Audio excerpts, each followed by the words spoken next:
बलबुद्धी विद्या देव नाही सर्व कले सोबिनी जयाची केली स्मरण होय सकळ विद्येची अधिकरण ते जीवन तू श्री जन श्री गुरूंचे ते नमस्कार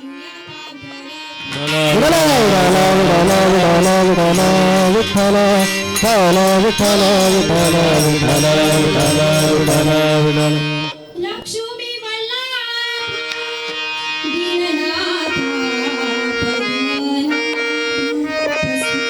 कीर्तनरूपी सेवेसाठी निवडलेला हा अभंग महान भगवंत भक्त श्रीमंत संत वैकुंठात जाणारे पाचव्या वेदाचे निर्माते असे जगद्गुरु तुकोबराय यांचा अतिशय सुंदर असा हा 4 चरणांचा अभंग आज कीर्तनरूपी सेवेसाठी निवडलेला आहे.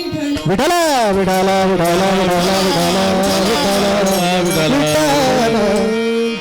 जगद्गुरु तुकोबरायांनी मागणी केली पण ती मागणी पूर्ण व्हावी म्हणून त्यांनी चरणामध्ये थोडस देवाचं कौतुक केले, स्तुती केली देवाची. लक्ष्मी वल्लभा दीननाथा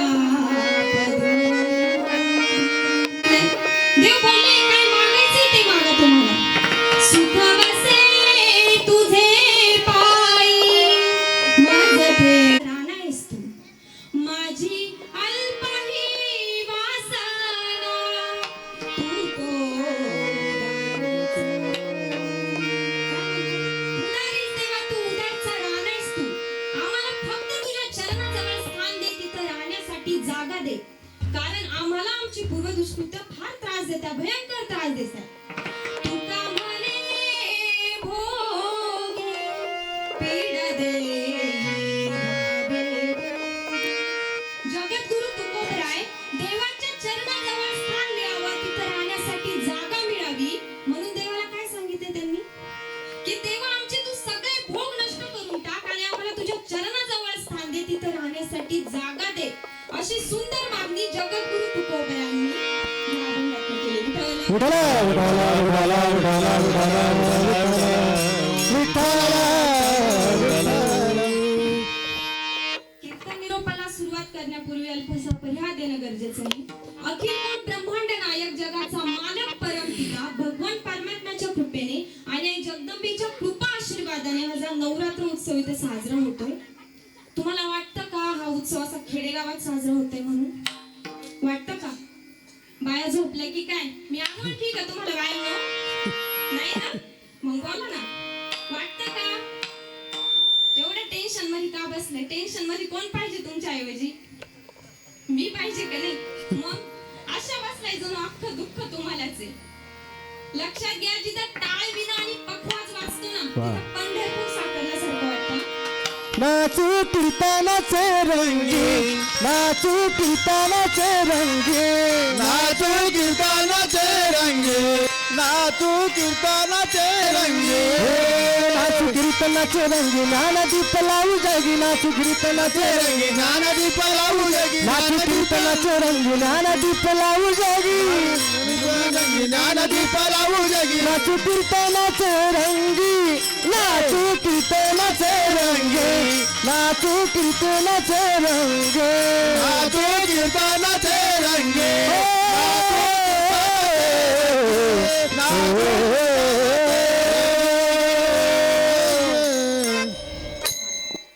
तुम्हाला वाटतो का हा आनंद तुम्हाला कुठं विकत घेता येईल म्हणून वाटतं का? नाही ना.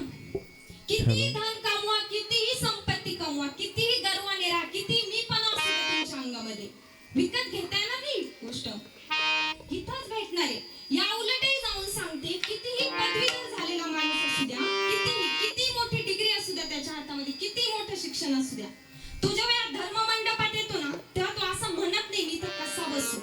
तू जिथं जागा भेटेल ना तिथं बसून मोकळा होतो. ही ताकद कशाची आहे? परमार्थाची, आनंदाची, या नामाची ताकद.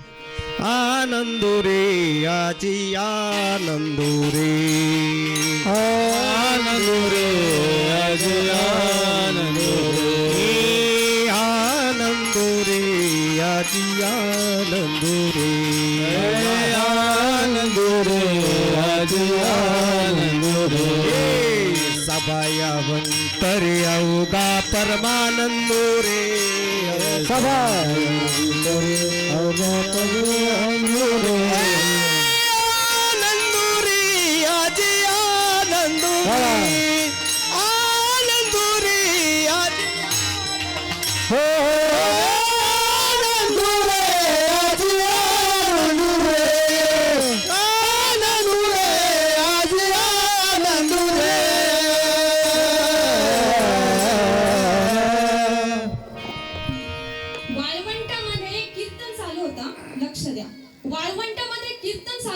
सगळे संत मंडळी बसले होते आणि नामदेवराय कीर्तन करत होते. एकदम देहभान विसरून आनंदाने नाचत होते. मग जगाचा मालक जर तिथं आनंदाने नाचत असत तर इथं नाचणार नाही का तो? नाचणार की नाही? कार्यक्रमाचं कौतुक ज्ञानोबरांनी फार छान केलं की प्रथम मनसकाळी ही लावण्याची लवाळी प्रगटे जैसे आगळे अंगण आले. जिथं आनंद आहे तिथं सत्य आहे आणि जिथं सत्य आहे तिथं भगवान परमात्मा हे लक्षात ठेवा. त्यामुळे जरा आनंदी चेहरे दाखवा. हं? हे बघायला गेलं ना तर माझं हे पहिलंच कीर्तन आहे. आणि आई जगदंबेच्या कृपा आशीर्वादाने ही सेवा माझ्याकडे आली त्यामुळे मी तुम्हा सर्वांची मनापासून ऋणी आहे. ह्या कार्यक्रमाबद्दल ज्यांनी सांगितलं म्हणजे जय भवानी प्रतिष्ठान बरोबर ना? त्यांचेही मनापासून आभार. खरं तर कीर्तनकार तुम्हाला खूप भेटतील हा. पण त्यांच्यासोबत जिव्हाळा निर्माण करणं काय असतं ना ते त्यांच्याकडनं शिकावं. तसेच सुप्रसिद्ध असे गायनाचार्य हरिभक्त परायण बाळासाहेब महाराज खिलारी तसेच हरिभक्त परायण सोनवणे महाराज अविनाश कदम हरिभक्त परायण कदम महाराज तसेच हरिभक्त परायण करपे महाराज त्यांचे मनापासून धन्यवाद. त्यांच्यासाठी जोरदार टाळ्या झाल्या पाहिजे. तसेच सुप्रसिद्ध असे मृदुंगाचार्य हरिभक्त परायण सागर महाराज पाटोळे बरोबर ना महाराज? त्यांचे मनापासून धन्यवाद. त्यांच्यासाठी जोरदार टाळ्या झाल्या पाहिजे. खरं तर पखवाजा मिळणं फार अवघड गोष्ट असते. कीर्तनकार तुम्हाला खूप भेटतील हा महाराज, खूप भेटतील. पण पखवाजा मिळणं फार अवघड आहे. कारण कीर्तनकार कधीच सजीवाच्या मुखात ना मनापासून विठ्ठल बोलू शकत नाही. कधीच नाही. नाईलाजाने सगळेच बोलतात. गरज आली का सगळ्यांनाच देव आठवतो त्याशिवाय नाही. पण निर्जीव कातड्यातनं जो विठ्ठल बोलवतो ना त्याला पखवाजा म्हणतात. त्यामुळे त्यांच्यासाठी जोरदार टाळ्या झाल्या पाहिजे. तसेच इथे उपस्थित असलेले माझे आजोबा दत्तात्रय महाराज हांडे आणि तसेच बाळासाहेब महाराज हांडे त्यांच्याकडनं हा वारकरी वारसा आमच्याकडे आलाय. त्यामुळे त्यांच्यासाठी जोरदार टाळ्या झाल्या पाहिजे. तसेच सुप्रसिद्ध असे मृदुंगाचार्य ते हार्मोनियम वादक त्यांच्यासाठी जोरदार टाळ्या झाल्या. तेही माझे आजोबाच आहेत. त्यांच्याकडनं मी खूप काही शिकली आहे त्यामुळे त्यांच्यासाठी टाळ्या झाल्या पाहिजे. तसेच इथे उपस्थित असलेले माझे काका म्हणजे आमचे दादाच मी दादा म्हणते त्यांना. खरं तर त्यांचं वेळोवेळी मार्गदर्शन लाभलंय मला. कारण इथं उभी आहे ना मी त्यांच्या सपोर्ट मुळेच उभी आहे.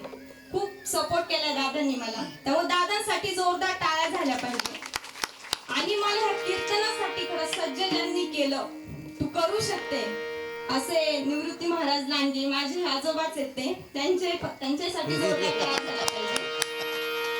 इथं कोणाचं नाव माझ्याकडनं चुकून राहिलं असेल तसे माझे आजोबा मेन राहिले हरिभक्त परायण राजू खानेकर त्यांच्यासाठी जोरदार टाळ्या झाल्या पाहिजे. इथं कुणाचं नाव माझ्याकडनं चुकून राहिलं असेल ना ज्ञात अज्ञात वयाने ज्येष्ठ ज्ञान आणि श्रेष्ठ असे महाराज मंडळी या सर्वांमध्ये आपण ईश्वराचं चिंतन पाहूयात. विठ्ठल विठ्ठला विठ्ठला विठ्ठला विठ्ठला विठ्ठला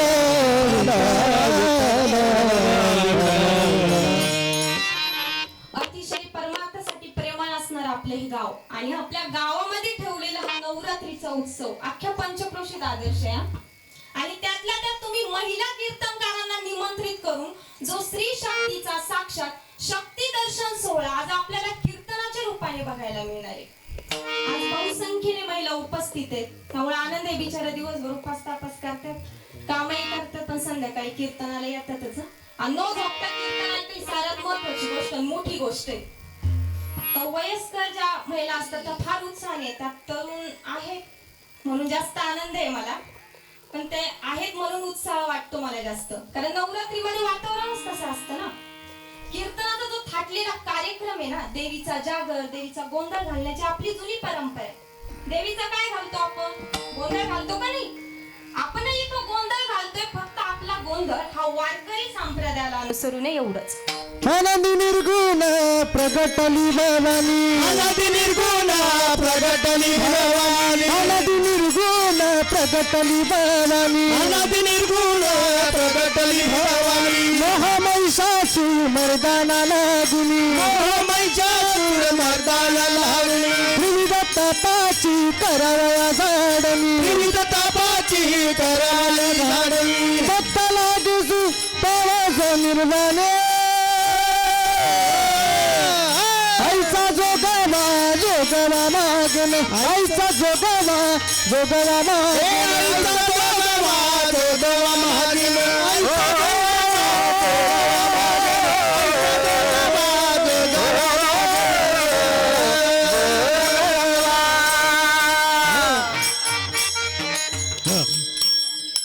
हा छान हा जोरदार टाळ झाला पाहिजे त्याच्यासाठी. आई जगदंबेचा गोंधळ का घालतो आपण? कारण तिच्या आपल्यावर फार उपकार आहेत म्हणून घालतो. लक्ष द्या, भगवती जेव्हा सरस्वती बनून खाली आली ना, तेव्हा तिने आपल्याला जगण्याची विद्या दिली. काय दिली? जगण्याची विद्या दिली. हंसावरती बसून शारदे हंसावरती बसून हंसावरती बसून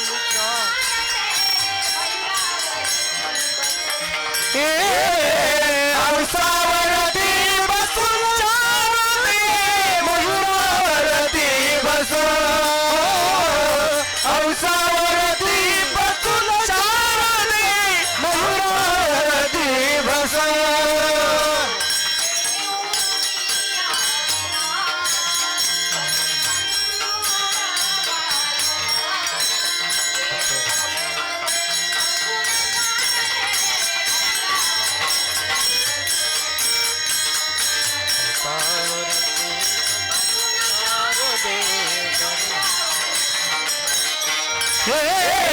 हंसावरती बसून चारते मयूरावरती बसून हंसावरती बसून चारते मयूरावरती बसून शारदे मयूरावरती बसून. ती जेव्हा सरस्वती बनून खाली आली ना, तेव्हा तिने आपल्याला जगण्याची विद्या दिली. ती जेव्हा लक्ष्मी बनून आली, तेव्हा तिने आपल्याला धन दान केलं. तुम्हाला काय वाटतं? तुमच्या अंगावर एवढे महागडे कपडे, पायात एवढी महागडी चप्पल, बोटात एवढ्या अंगठ्या, डोक्यावर टोपी कशाने आली? धनाशिवाय आलं का? नाही ना. मग ती जेव्हा आपल्या जीवनामध्ये आली, तिने आपलं जीवन सुखी करून टाकलं, एकदम सुखी. एवढंच नाही, ती जेव्हा अन्नपूर्णा बनून आली, तेव्हा तिने आपल्या पोटाला अन्न दिलं, आपल्या पोटातली आग शांत केली. म्हणजे बघा किती आशीर्वाद आहे तिच्या आपल्यावर. ती जेव्हा रेणुका बनून आली ना, तेव्हा तिने आपली काहीच नष्ट करून टाकली. एवढी कृपा दृष्टी आहे जगदंबेची आपल्यावर. माझी रेणुका माऊली कल्पवृक्षाची सावली माझी रेणुका माऊली कल्पवृक्षाची सावली माझी रेणुका माऊली कल्पवृक्षाची सावली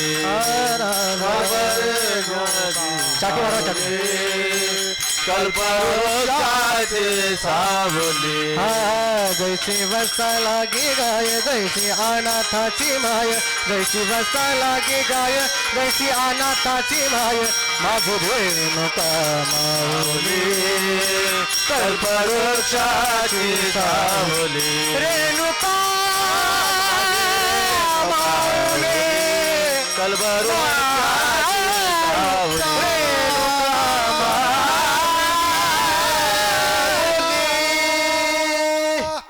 जी तयार झालेली मंडळी ना, वाजवतात. त्यांचा एवढा अभ्यास झालेला आहे. शक्तीचं महत्व फार मोठं आहे आपल्या जीवनामध्ये. म्हणून तर आपण नवरात्रीमध्ये एवढे 9 दिवस उपास तापास करतो ना, करतो की नाही? एवढा गोंधळ घालतो. फक्त आपला गोंधळ वारकरी संप्रदायाला अनुसरून नाही, एवढंच. आपल्या संतांनी गोंधळ घातला ना, नागबाबांनी तर खूप छान गोंधळ घातला. स्वर्ग मृत्यू पाताळ त्याचा स्वर्ग मृत्यू पाताळ मंडप घातला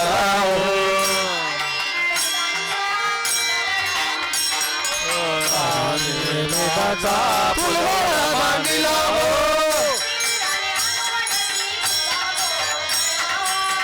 पुढे अनवादते गोंधळ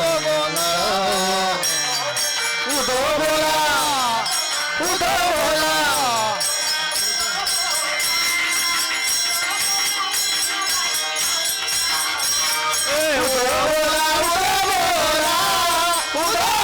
कृष्णबाई गाऊलीचा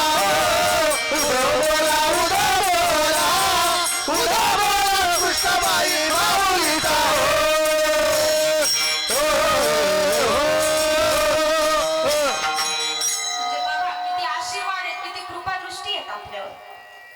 जगद्गुरु तुकोबराय सांगतायत की आम्ही पण गोंधळ घातलाय.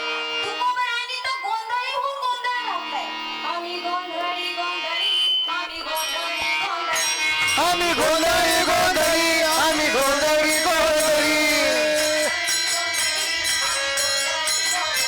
आम्ही गोंधळी गोंधळी, आम्ही गोंधळी गोंधळी. बोल गोपाळा रे, बोल गोपाळा रे, हरी बोल.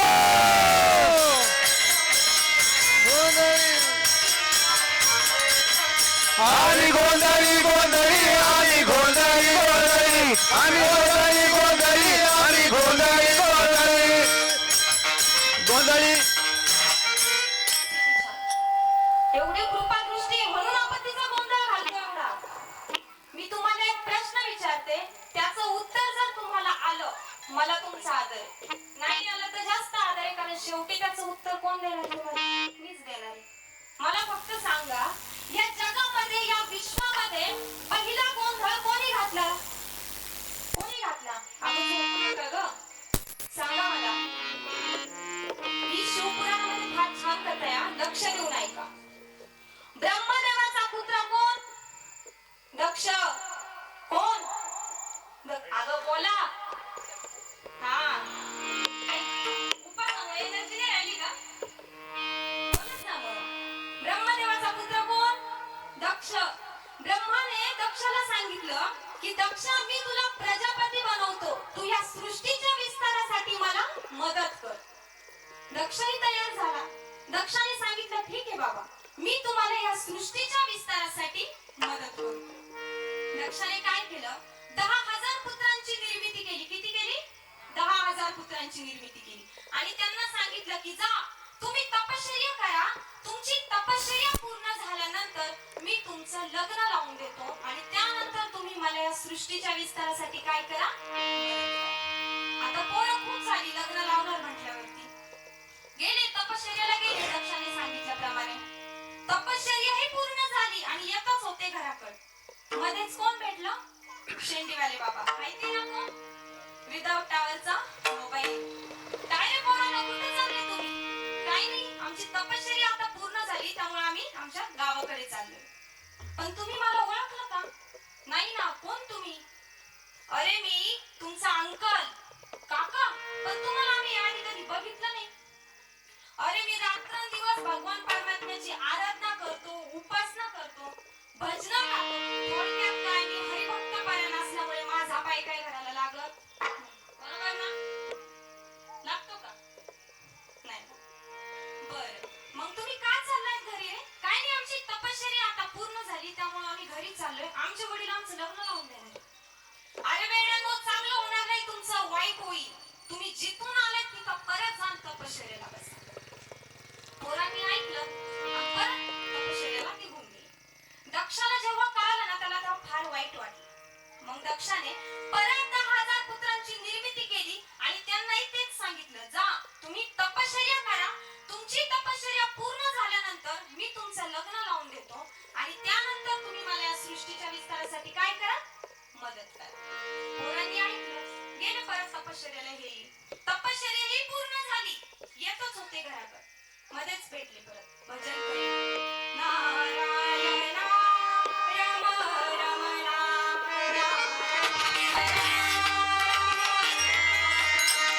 नारायण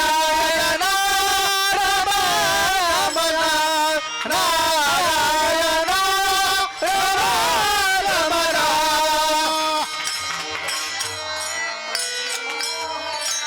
वाह.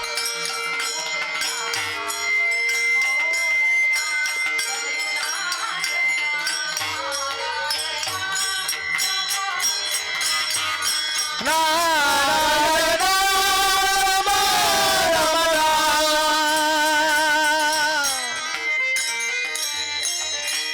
त्यांनी विचारलं, काय रे पोरांनो, कुठं चाललाय तुम्ही? काय नाही, आमची तपश्चर्या आता पूर्ण झाली, म्हणून आम्ही आमच्या घराकडे चाललोय.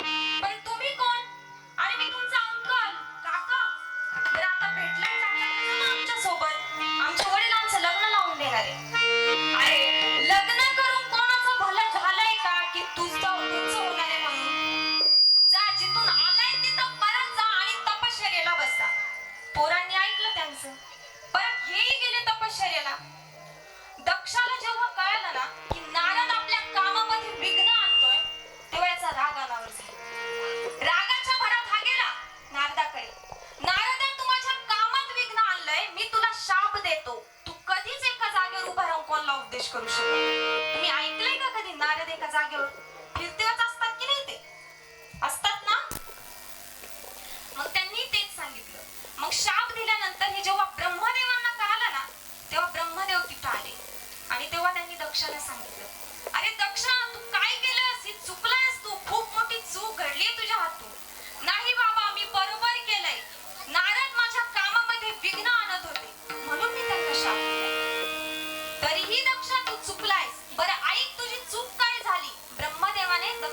त्यांची चूक सांगितली.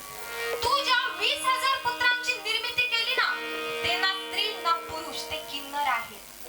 तुझ्या हातून पाप होण्यापासून वाचवलंय तुला कोणी? संतांनी. म्हणून तुझ्या हातून एवढं मोठं पाप घडणार होतं, तुला वाचवलंय या संतांनी. दक्षाला याची चूक कळाली. दक्षाला वाटलं मी काय बोलून बसलोय माझ्या मुखातनं. तेव्हा त्यांनी ब्रह्मदेवांना सांगितलं की बाबा माझ्या हातून एवढी मोठी चूक घडली, मला याचं प्रायश्चित्त करायचे, काहीतरी उपाय मला सांगा, काहीतरी असेल की त्याच्यावर. तेव्हा ब्रह्मदेवांनी त्यांना सांगितलं ऐक दक्षा, याच्यावर फक्त एकच उपाय. कुठला? भगवती देवीचा अष्टमी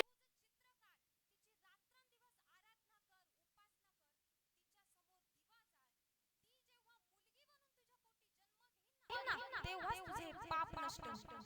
म्हणजे बघा दिवा जाळण्याची परंपरा आपली केव्हापासून? आपण ज्योत आणतो ना कुलदेवताची, तेव्हापासूनचीच परंपरा. आई भवानी तुझ्या कृपेने तारीसी बंदाला, आगाग महिमा तुझी माऊली वारी संकटाला. आई कृपा करी माझ्यावरी, जागावी तो रात सारी, आज गोंधळाला.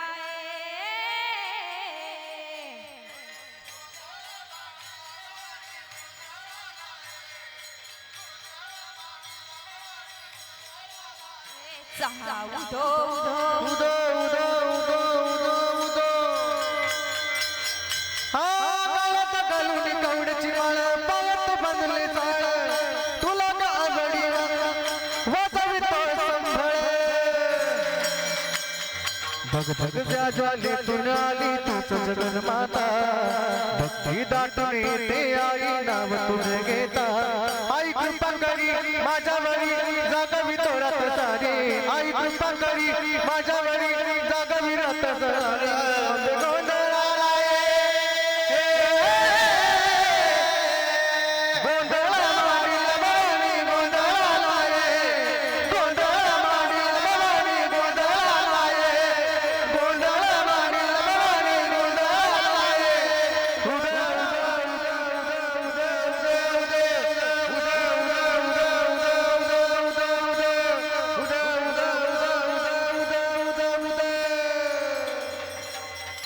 उदो उदो जोरदार टाळ झाला पाहिजे यांच्यासाठी. ब्रह्मदेवाने सांगितल्याप्रमाणे दक्षाने ऐकलं. काय? अष्टभुजा चित्र काढलं, तिची आराधना केली, तिची उपासना केली, रात्रंदिवस तिच्या समोर दिवा जाळला. अष्टभुज रूपी अशी प्रकट झाली देवीची. तेव्हा त्याने दक्षाने देवीला सांगितलं की माझ्या हातून ना असं पाप घडले, अशी चूक झाली आणि त्या पापातनं मला मुक्त व्हायचंय, म्हणून कृपया तुम्ही माझ्या पोटी मुलगी म्हणून जन्म. भगवती देवीने सांगितलं दक्षाला ऐक दक्षा, मी जर तुझ्या पोटी मुलगी म्हणून जर जन्म घेतला आणि तू जर माझा सांभाळ केलास ना, तर ज्योतीवरून तुझं आयुष्य प्रज्वलित करेल. पण तू जर माझा सांभाळ केला नाही, तर तीच ज्योती आग होऊन तुझ्या आयुष्याची राख रांगोळी. दक्षासमोर देवीनं दोन अटी मांडल्या. पहिली, मी तुझ्या पोटी मुलगी म्हणून जन्म घेतल्यानंतर मी जेव्हा उपवर होईल ना, तेव्हा माझा विवाह श्री शंकरांशी लावून द्यायचा. ही झाली पहिली. दुसरी, तू जर त्यांचा अपमान केलास तर तुझ्या सहित तुझ्या सगळ्या राष्ट्राचा मी नाश करेन. दक्षाने ह्या दोन्ही अटी मान्य केल्या आणि भगवती देवीनं दक्षाच्या पोटी मुलगी म्हणून जन्म घेतला. तिचं नाव काय? सती. नाव काय तिचं? सतीनं जन्म घेतला. आता दक्षाने पहिली अट तर पाळली. तिचा विवाह जेव्हा ती उपवर झाली तेव्हा तिचा विवाह श्री शंकरांशी लावून दिला. आता दक्षाच्या पदरी एक पुण्य पडलं. कुठलं? कन्यादान. लक्षात घ्या, ज्याच्या घरात मुलगी ना त्याची इतका भाग्यवान दिसतच नाही, कोणीच नाही. काही लोक म्हणतात ना अन्नदान श्रेष्ठ, काही लोक म्हणतात गोदान श्रेष्ठ, काही म्हणतात भूदान श्रेष्ठ, पण मला तरी असे वाटते या जगात फक्त कन्यादान श्रेष्ठ. लाखो यज्ञ केल्याचे पुण्य पदरी पडलं आई बाबाच्या, आणि हे पुण्य कोणाच्या पदरी पडलं? दक्ष. तर दक्षाने पहिली अट पाळली, पण दुसरी यज्ञाच्या वेळी त्याने श्री शंकरांचा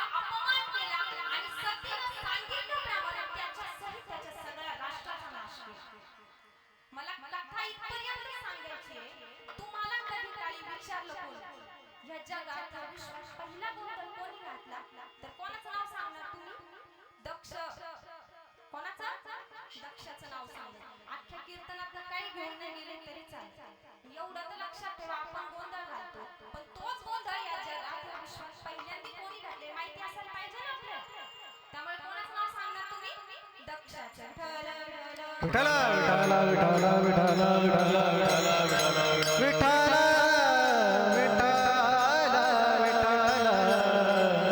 विठ्ठल आता आपल्याला अभंगाकडे वळायचं, त्यामुळे नीट लक्ष द्या. झोपेतून जाग्या व्हा.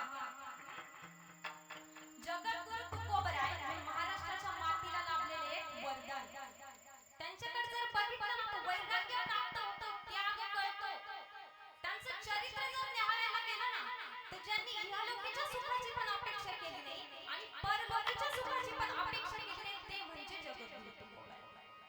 आपण त्यांना वैराग्याची महामूर्ती म्हणतो. का म्हणतो वैराग्याची महामूर्ती? तुकाराम तुकाराम राम तुकाराम तुकाराम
ज्यांच्यासाठी कमवलं ते उद्या तुम्हाला म्हणणार आहे आमच्यासाठी एवढं कष्टाने कमवलं.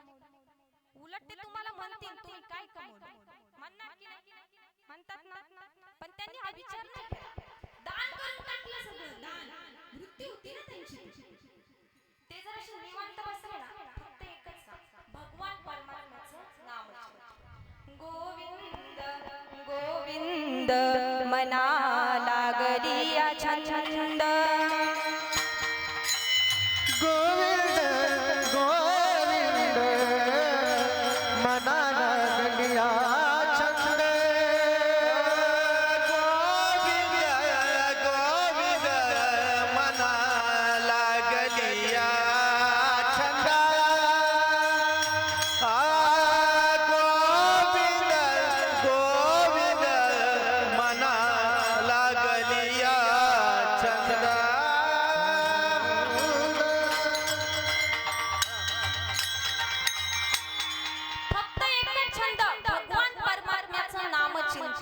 एवढंच श्रेष्ठ संत होते ना ते. आज आपल्या जीवनामध्ये संतांचं महत्त्व किती आहे ना याचा आपण कधी विचार नाही करत. कधी आपण फक्त मावा आज संतांची गरज नाही आहे समाजाला. त्यांच्याशिवाय आपलं जीवनच आज ते एक म्हणून आपण समाधानाने जगतोय तरी नाही तर आपलं जीवन व्यर्थ. संतांचं आपल्या जीवनामध्ये काय व्हायचं काय सांगू आता संतांचे उपकार. काय सांगू आता संतांचे उपकार. काय सांगू आता संतांचे उपकार. काय सांगू आता संतांचे उपकार.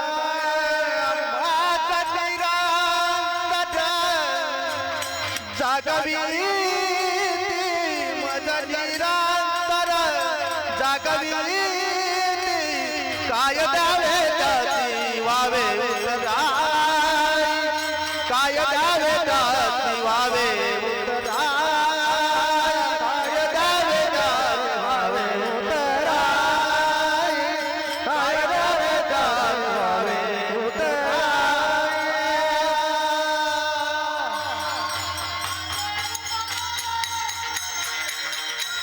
जागविते हे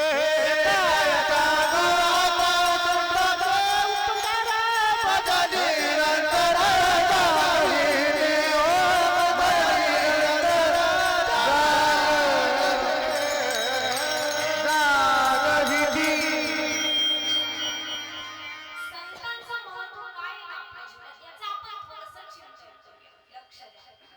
माणसाच्या जीवनात जर संत नसते तर संस्कृती टिकली नसती. काय? माणसाच्या जीवनात जर संत नसते तर संस्कृती टिकली नसती आणि जर संस्कृती टिकली नसती तर घरात संस्कार जिवंत राहिले नसते. आणि घरात जर संस्कार जिवंत राहिले नसते ना तर संतान चांगली निवडली गेली नसती आणि संतान चांगली निवडली गेली नसती ना तुम्ही एवढ्या कष्टाने कमवलेल्या संपत्तीचा नाश होताना पाहून तुम्ही संताप व्यक्त केला असता आणि मेल्यानंतर संतापच झाले असते. पटतंय का तुम्हाला? वाह वाह वाह वाह मग चोरून काय टाळ्या वाजवते बाळा? मला एक बोलायचं. बरं तुम्ही सैतान का झाला नाही? कारण मरताना तुम्ही संताप व्यक्त केला नाही म्हणून. बरं मग तो का केला नाही?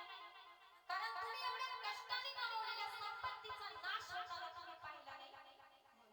मग तो का झाला नाही? कारण संतान चांगली निवडली गेली म्हणून. आणि संतान जर चांगली निवडली गेली तर घरात संस्कार जिवंत राहिले म्हणून. आणि घरात संस्कार कसे जिवंत राहिले तर संस्कृती टिकली म्हणून. आणि संस्कृती कोणामुळे टिकली तुम्हाला वाटतं? फक्त संतान. तैसे तुम्ही संत जागी क्रिया करुनी दाविती अंगी क्रिया करुनी दाविती अंगी क्रिया करुनी दाविती अंगी तुम्ही संत जागे क्रिया करून दावते अंगे क्रिया करून दावते अंगे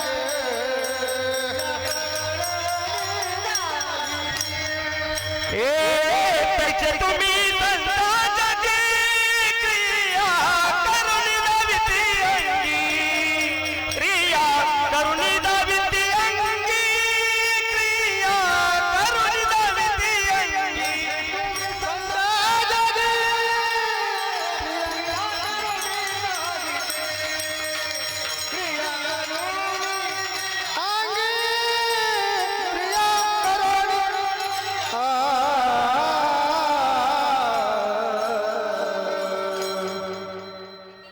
त्याच्यासाठी जोरदार टाळ्या झाल्या पाहिजे.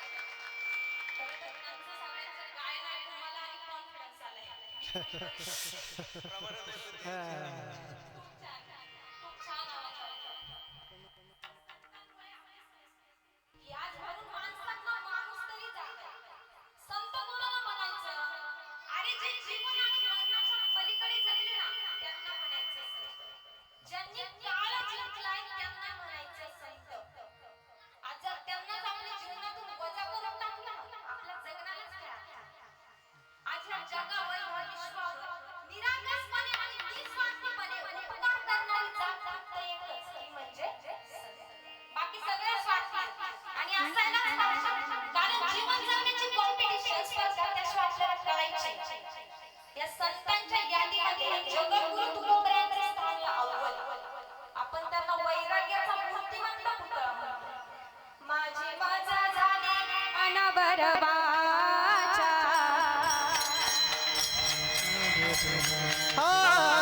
माझी मग झाली अनवरवाता दयाळा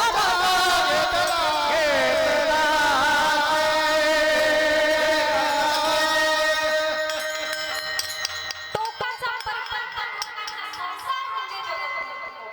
आपल्याला नाही जमणार एवढं. आपल्याला आठवलं ना फार फार तर राम नाहीतर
आता का छान आहे तुम्हाला बेरीज येते ना मग 648 या अनुक्रमांकाची बेरीज करा बरं किती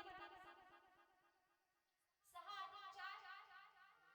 अधिक 4 अधिक 8 18 1 आणि 8 किती 9 हा अंक लक्ष्मीचा असलेला प्रतीक काय आहे लक्ष्मीचा असलेला समुद्राचं मंथन झालं आणि मंथन झाल्यानंतर पहिल्या आधी काय बाहेर आलं हे जर मला माहिती असते बाई मी इथं बसली असते का आहे ना सांगा ना काय बाहेर माहिती आहे पहिल्यांदी बाहेर आलं ते विष दुसऱ्यांदी बाहेर आलं ते कामधेनू गाय तिसऱ्यांदी बाहेर आला तो उच्च श्रेणी नावाचा घोडा चौथ्यांदी बाहेर आला तो ऐरावत हत्ती पाचव्यांदी बाहेर आला तो कौस्तुभमणी सहाव्यांदी बाहेर आला तो सुरा म्हणजे दारू आणि सातव्यांदी बाहेर आला ते पारिजातक वृक्ष आठव्यांदी बाहेर आला ते अप्सरा आणि 9 नंबरला बाहेर आली ती लक्ष्मी किती नंबरला मग आज गाडीची पासिंग जरी न वाजली तरी माणसं खुश होतात बेरीज जरी न आली तरीही माणसं खुश होतात जगातील सगळ्यात श्रीमंत आणि श्रेष्ठ अंक कोणता असेल तर तो आज मोठ्यातली मोठी संख्या जरी बनवायची असेल ना तरी 9 हा लागतोच 9चा पाडा म्हणू आपण येतो ना सगळ्यांना मग 9 1 9 9 दुने 1 आणि 8 9 त्रिक 27 2 आणि 7 9 चौक 36 3 आणि 6 असं 9 10 90 पर्यंत जा रात्रभर लोळत बसा विचार करा बेरीज ही 9च आहे सगळ्यात श्रीमंत अंक आहे म्हणून जगद्गुरु तुकोबराला सलाम हा शब्द कमीच समर्पणच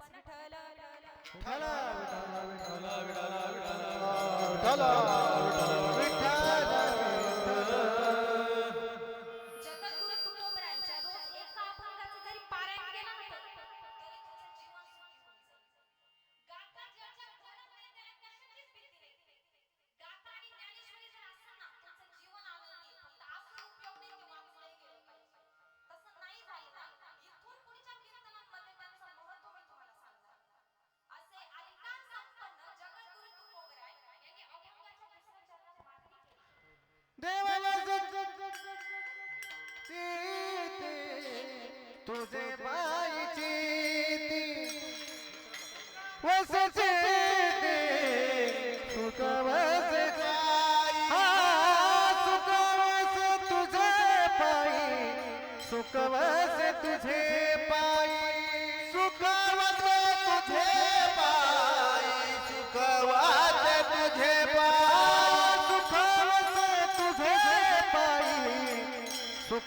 तुझे पायी सुखवस तुझे पायी सुखवस तुझे पायी सुखवस तुझे पायी सुखवस तुझे पायी सुखवस तुझे पायी सुखवस तुझे पायी मज तेरी तेरी ठाई मज तेरी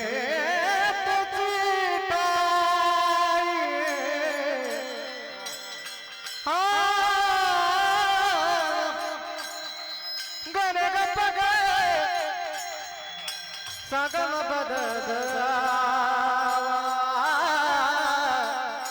मज ठेवी चिटाई मज ठेवी चिटाई मज ठेवी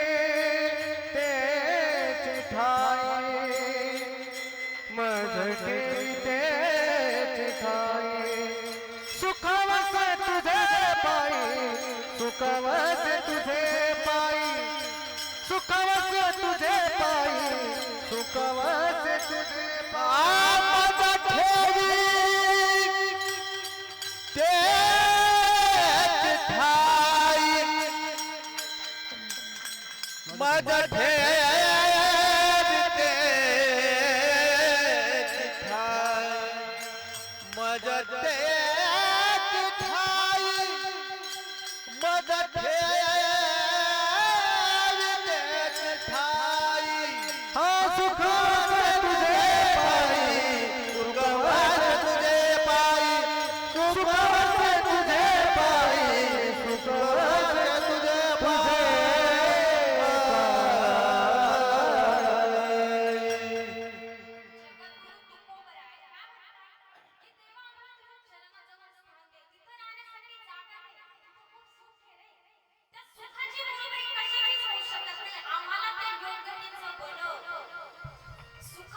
संसारातल्या गोष्टी मागतो. त्यांनी सांगितले तुम्ही संसारातल्या गोष्टी मागण्यापेक्षा किंवा तुम्ही देवाकडे मागण्यापेक्षा तुम्ही देवालाच का मागा. ही कथा तुम्हाला मी जी सांगणार आहे ती परिचयाची. दुर्योधन आणि अर्जुन. आता दुर्योधन किती वाईट वाईट चिंतन आपल्याला करायचं आहे. पण दुर्योधन आणि अर्जुन जेव्हा देवाकडे गेले, आता दुर्योधनाच्या मनात अहंकार असल्यामुळे तो कुठे जाऊन बसला, देवाच्या. आणि अर्जुनाच्या मनात प्रेम गुरुविषयी आदर असल्यामुळे तो कुठे बसला, देवाच्या पायाजवळ. उठून बसल्यानंतर पहिली गोष्ट कोणाकडे जाणार, जो पायाशी बसला त्याच्याकडे जाणार की नाही. मग देवाने विचारलं काय रे अर्जुना कसं काय आलास, बरं आहेस. तितक्या दुर्योधन जोरात बोलला, अरे देवा आधी मी आलो तू मला नाही विचारलंस. अरे माझ्या पाठीला काय डोळे आहेत माझे काय. बरं सांग का आलास. मग दुर्योधनाने देवाला सांगितलं देवा महाभारतासारखं युद्ध पेटणारे आणि मला तुझ्या मदतीची गरज आहे. बरं अर्जुना तू, देवा मलाही तुझ्या मदतीची गरज आहे. मग देवाने दोघांनाही सांगितलं ऐका, एका बाजूला माझा अख्खं यादव सैन्य आणि एका बाजूला फक्त एकटा मी. आता मी ज्याच्या कुणाच्या बाजूने असेल त्याच्या बाजूने मी युद्ध करणार नाही. मी शस्त्र हातात घेणार नाही. आणि सांगितलं ना फार 2-4 युक्तीच्या तर दुर्योधनाने विचार केला हा बाबा शस्त्रही नाही म्हणतो युद्धही नाही म्हणतो, मग हा आपला काय करायचा. मग दुर्योधनाने देवाला सांगितलं देवा मी तुझा अख्खं सैन्य घेतो बाबा मला तू नको. अर्जुनाने देवाला सांगितलं की देवा दुर्योधनाचे अनंत उपकार आहेत माझ्यावर की त्याने तुझे अख्खं सैन्य निवडलं आणि तू मला मिळाला. मला सांगायचं एवढंच आहे ज्याने देवाकडे मागितलं त्याचा नाश झाला आणि ज्याने देवाला मागितलं ना त्याचं कल्याण झालं. आता तुम्हीच ठरवा की तुम्हाला काय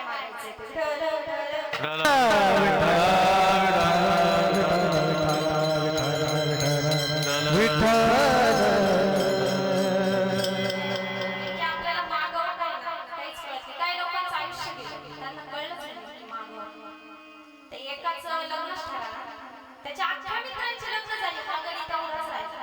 आता आपल्यावर काही वाईट वेळ आली कशाचं वाईट वाटलं दुःख आलं आपण लगेच कोणाचं नाव करतो, देवाचंच करतो. यांनी बी केला. हा गेला महाबलीच्या मंदिरामध्ये. आता महाबली कोण, अंजनीचे पुत्र. आता तिथे जाऊन त्यांची स्तुती केली. हे दुःख भंजन मारुती नंदन सुनलो मेरी पुकार पवन सुत. विनती बारंबार पवन सुत विनती बारंबार हे दुःख भंजन मारुती नंदन मारुती नंदन सुनलो पवन सुत विनती बारंबार पवन सुत विनती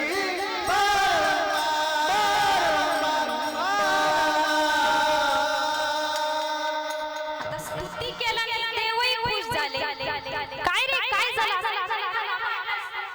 देवा माझं लग्न झालं, साऱ्या मित्रांची लग्न झाली बाबा मी एकटाच राहिलो. म्हणे बरं एवढंच म्हणे बरं मग माझ्या काही प्रश्नांची उत्तर तू आली दे. तो बोलला देतो. मग देवाने त्याला विचारलं काय रे तू मावा खातो का. म्हणे खातो की. म्हणे मग माळकरी असता. म्हणे नाही. म्हणे मग वारकऱ्यांशी पटपट तरी का बाबा तुझं. म्हणे लांब लांब पर्यंत संबंध. अरे बाबा तुझं माळकऱ्यांशी पटत नाही वारकऱ्यांशी पटत नाही मग तुझं लग्न कसं होणार. लक्षात घ्या माळीत किती ताकद. तुम्ही किती चैनी घाला सोन्याच्या, तुम्ही किती दागिने घाला सोन्याचे, तुम्ही किती अहंकारी आहे हे त्याच्यातून दिसून येतं. ते तुम्ही दाखवता.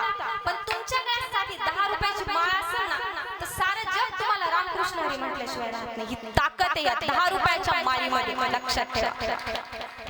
देवाने विचारलं सांगितलं अरे बाबा तू यातलं काहीच नाही मग तुझं लग्न ह्या जन्मी तरी शक्य नाही. म्हणाला देवा असं नको करू काहीतरी उपाय सांगा मला काहीतरी उपाय असेल ना.